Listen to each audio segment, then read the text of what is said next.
other nationalist heroes. Some of our newest monuments are truly vast in scale, especially in parts of Asia.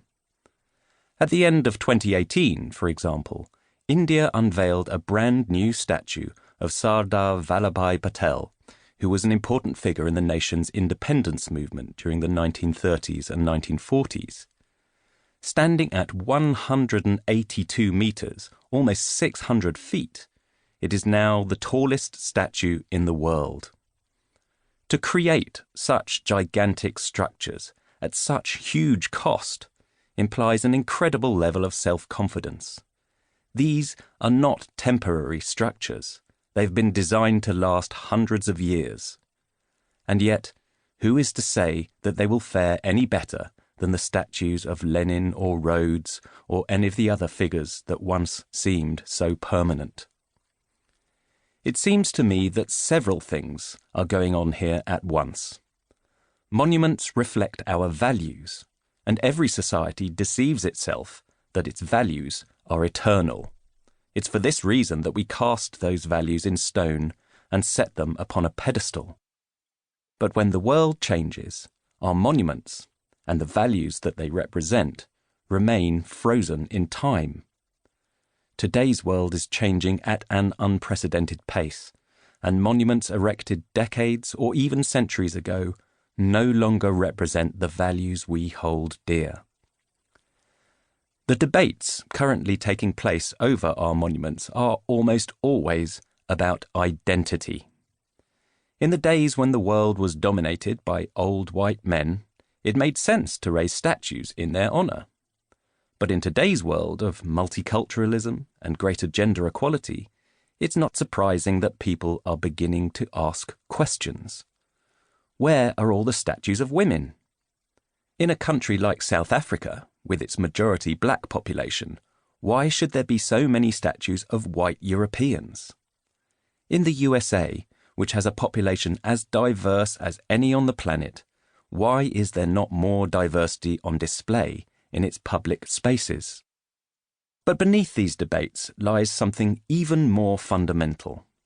We can't seem to make up our minds what role our communal history should play in our lives. On the one hand, we see history as the solid foundation upon which our world has been built. We imagine it as a benign force, offering us opportunities to learn from the past and progress to our future.